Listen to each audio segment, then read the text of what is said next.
Hi all. നമുക്ക് പല ആൾക്കാർക്ക് പലതരത്തിലുള്ള താല്പര്യങ്ങളും ആഗ്രഹങ്ങളായിരിക്കും ഉണ്ടാവുക അല്ലേ? എസ്പെഷ്യലി ഒരാൾക്ക് സയൻസ് ഭയങ്കര ഇഷ്ടമാണ്, പക്ഷെ ആർട്സും ഭയങ്കര ഇഷ്ടമാണ്. നന്നായിട്ട് ഡിസൈൻ ചെയ്യണം, പുതിയ പുതിയ കാര്യങ്ങൾ കൊണ്ടുവരണം, ഇങ്ങനെയൊക്കെ താല്പര്യം കാണിക്കുന്ന കുറേ ആൾക്കാരുണ്ടാവും. അപ്പോൾ നിങ്ങൾക്ക് നിങ്ങളുടെ ഉള്ളിലുള്ള ഈ കലാബോധത്തെയും സയൻസിനെയും ഒരുമിച്ച് കൊണ്ടുപോകാൻ പറ്റുന്ന ഫീൽഡ് സയൻസിലുണ്ടോ എന്ന് പലരും ചിന്തിച്ചിട്ടുണ്ടാവും. Yes, of course. അതിന് ഏറ്റവും വലിയ ഉദാഹരണമാണ് ആർക്കിടെക്ചർ അല്ലെങ്കിൽ ആർക്കിടെക്ചർ എന്ന കോഴ്സ്. നിങ്ങൾ ആലോചിച്ച് നോക്കിയാൽ നമ്മുടെ ലോകത്ത് നമ്മൾ ഇന്ന് കാണുന്ന എല്ലാ ബിൽഡിങ്ങുകളും, നമ്മുടെ വീടുകൾ, സ്കൂളുകൾ, ഹോസ്പിറ്റൽസ്, പോട്ടെ നമ്മൾ കളിക്കുന്ന ഒരു cricket stadium, everything is design by architectures. നിങ്ങൾ ബുർജ് ഖലീഫ നോക്കിക്കഴിഞ്ഞാൽ അതിനെ ഡിസൈൻ ചെയ്യുന്നത്, പ്ലാൻ ചെയ്യുന്നത്, അതിൻ്റെ കപ്പാസിറ്റി തീരുമാനിക്കുന്നത്, അതിൻ്റെ സ്റ്റെബിലിറ്റി എങ്ങനെയാണ്, സേഫ്റ്റി എങ്ങനെയാണ്, ഈ കാര്യങ്ങളൊക്കെ തീരുമാനിക്കുന്നതും ഏറ്റവും നല്ല രീതിയിൽ ആ ഒരു ലൊക്കേഷനിൽ അതിനെ സ്റ്റെബിലൈസ് ചെയ്ത് നിർത്തുകയും ചെയ്യുക എന്നതാണ് ആർക്കിടെക്ചറിൻ്റെ ഏറ്റവും വലിയ ജോലി. അപ്പോൾ നമുക്ക് ഇതേപോലെ ഡിസൈൻ ചെയ്യാനൊക്കെ താല്പര്യമുണ്ട്, മാത്സും ഭയങ്കര ഇഷ്ടമാണ്, പ്രോബ്ലം സോൾവിങ് വളരെ ഇഷ്ടമായിരിക്കുന്ന ഒരു കുട്ടിയെ സംബന്ധിച്ച് ആർക്കിടെക്ചർ എന്നുള്ളത് തീർച്ചയായും നല്ലൊരു കരിയർ ഓപ്ഷനാണ്.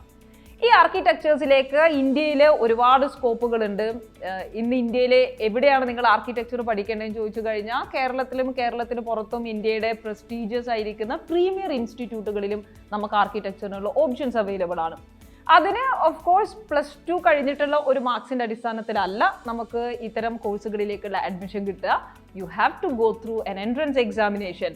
നമ്മുടെ ഒരു എൻട്രൻസ് പരീക്ഷയിലൂടെ നമ്മൾ പോയാൽ മാത്രമേ നമുക്ക് ഇത്തരം കോഴ്സുകളിലേക്കുള്ള അഡ്മിഷൻ പോലും പോസിബിൾ ആവുള്ളൂ. അപ്പോൾ എന്താ ഈ എൻട്രൻസ് എക്സാമിനേഷൻ എന്ന് ഉദ്ദേശിക്കുന്നത്? എന്താ നിങ്ങൾ പഠിക്കാൻ ആഗ്രഹിക്കുന്നത്? ഇന്ത്യയിലെ ഏറ്റവും പ്രീമിയർ ഇൻസ്റ്റിറ്റ്യൂട്ട്സ് എന്ന് നമ്മൾ പറയുന്ന IIT-കളിലാണെങ്കിൽ, അല്ലെങ്കിൽ NIT-കളിലോ IIIT-കളിലോ ഒക്കെയാണ് നിങ്ങൾ പഠിക്കാൻ ആഗ്രഹിക്കുന്നതെങ്കിൽ, അല്ലെങ്കിൽ SPA school of planning and architecture എന്ന് പറയുന്ന ഇൻസ്റ്റിറ്റ്യൂട്ടുകളിലൊക്കെയാണ് പഠിക്കാൻ ആഗ്രഹിക്കുന്നതെങ്കിൽ നമ്മൾ എഴുതേണ്ട എൻട്രൻസ് എക്സാമിനേഷൻ JEE മെയിൻ ആണ്. അപ്പോൾ ഒരു സംശയം ഉണ്ടാവുക, നമുക്ക് എൻജിനീയറിംഗിലേക്ക് പോകാൻ വേണ്ടിയും JEE മെയിനിൽ എഴുതിയത് അതേ പരീക്ഷയാണോ ഈ ആർക്കിടെക്ചറിലേക്ക് പോകാൻ എഴുതേണ്ടത് എന്നാണ്. പേരുകൾ സെയിം ആണെങ്കിലും പേപ്പർ സെയിം അല്ല.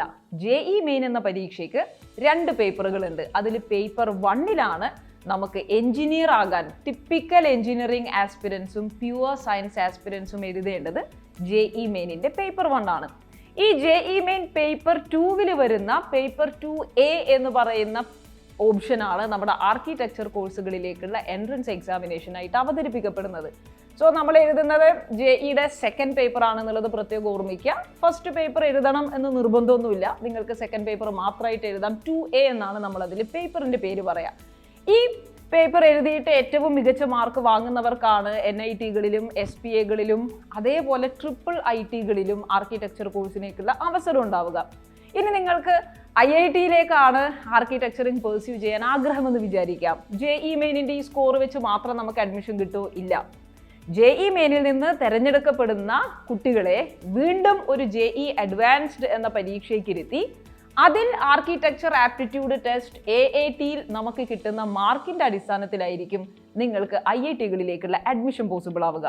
അതേപോലെ സംസ്ഥാനങ്ങളിൽ നിങ്ങൾക്ക് വിവിധ സംസ്ഥാനങ്ങളിൽ ഇതിന് അപ്ലൈ ചെയ്യുന്നതിന് വേണ്ടിയും സംസ്ഥാന സർക്കാരുകൾ നടത്തുന്ന എൻട്രൻസ് എക്സാമിനേഷൻസും അതിൻ്റെ കൂടെ തന്നെ ആർക്കിടെക്ചർ കൗൺസിൽ നടത്തുന്ന NATA എന്ന എക്സാമിനേഷൻ്റെ സ്കോറും മുഖ്യമാണ്.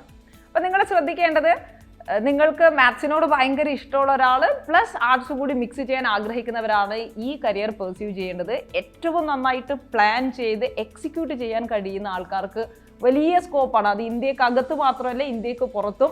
എസ്പെഷ്യലി നമ്മുടെ ഇന്നത്തെ കാലം സ്മാർട്ട് സിറ്റീസിൻ്റെ കാലമായിരിക്കുമ്പോൾ വളരെയധികം വലിയ സ്കോപ്പുകളാണ് ഇനി അങ്ങോട്ട് ആർക്കിടെക്ചർ എന്ന മേഖലയിലേക്ക് നമ്മൾ കാത്തിരിക്കുന്നത്. നിങ്ങളിപ്പോൾ പ്രത്യേകം ശ്രദ്ധിക്കേണ്ടത് മാത്സിൻ്റെ ഫണ്ടമെൻ്റൽസ് വളരെ സ്ട്രോങ് ആക്കുക എന്നുള്ളതാണ്. ബിക്കോസ് ഇതിൽ മേജറായിട്ടുള്ള ചോദ്യങ്ങൾ നിങ്ങൾക്ക് ഒരു പേപ്പർ കംപ്ലീറ്റ്ലി വരാൻ പോകുന്നത് മാത്തമെറ്റിക്സ് എന്നാണ്. So make sure that you have A very strong foundation in mathematics. അതിലൂടെ മാത്രമേ നമുക്ക് ആർക്കിടെക്ചർ കോഴ്സിലേക്ക് എത്തിച്ചേരാൻ കഴിയുള്ളൂ. 10ാം ക്ലാസ്സിൽ പഠിക്കുന്ന നിങ്ങൾക്ക് ഭാവിയിൽ ഒരു ആർക്കിടെക്ചർ ആവണം എന്നുണ്ടെങ്കിൽ നമ്മൾ ചെയ്യേണ്ടുന്ന കാര്യങ്ങൾ ഇതൊക്കെയാണ്. 11th-ലും 12th-ലും സയൻസ് സ്ട്രീം ആയിരിക്കണം നമ്മൾ ഓപ്റ്റ് ചെയ്യേണ്ടത്. 12ാം ക്ലാസ്സിന് ശേഷം അല്ലെങ്കിൽ 12th-ൽ പഠിക്കുമ്പോൾ തന്നെ JEE മെയിനിൻ്റെ പേപ്പർ 2 എൻട്രൻസ് എക്സാമിനേഷൻ നമുക്ക് എഴുതാം. വർഷത്തിൽ 2 തവണ എഴുതാനുള്ള ചോയ്സ് ആണ് നമുക്ക് അവിടെ കിട്ടുന്നത്. ഈ പേപ്പർ ടു എക്സാമിനേഷൻ കഴിഞ്ഞ് അതിന്റെ മാർക്കിന്റെ അടിസ്ഥാനത്തിലും JEE അഡ്വാൻസ്ഡ് എന്ന അഡ്വാൻസ്ഡ് പേപ്പറിന്റെ മാർക്കിന്റെ അടിസ്ഥാനത്തിലുമാണ് നിങ്ങൾക്ക് IIT-കളിലും NIT-കളിലും ഒക്കെയുള്ള അഡ്മിഷൻ പോസിബിൾ ആവുന്നത്. പ്രത്യേകം ശ്രദ്ധിക്കുക, ഇതിൽ നിങ്ങൾക്ക് മാത്സും ഡ്രോയിങ്ങും ജനറൽ ആപ്റ്റിറ്റ്യൂഡ് ടെസ്റ്റും ഒക്കെ ചോദ്യങ്ങൾ ഉണ്ടാവും. ഈ രീതിയിൽ നമ്മുടെ 5 വർഷത്തെ BArch കോഴ്സിലേക്കുള്ള അഡ്മിഷൻ നിങ്ങൾക്ക് ലഭിക്കുന്നതാണ്. അതുകൊണ്ട് നിങ്ങൾക്ക് ഏറ്റവും മികച്ച ഒരു ആർക്കിടെക്ചർ ആകാനാണ് ആഗ്രഹമെങ്കിൽ ഇപ്പോഴേ നല്ല രീതിയിൽ സയൻസിനോട് താല്പര്യം കാണിക്കുക, പ്രോബ്ലം സോൾവിംഗ് സ്കിൽ നന്നാക്കി എടുക്കുക. All the best.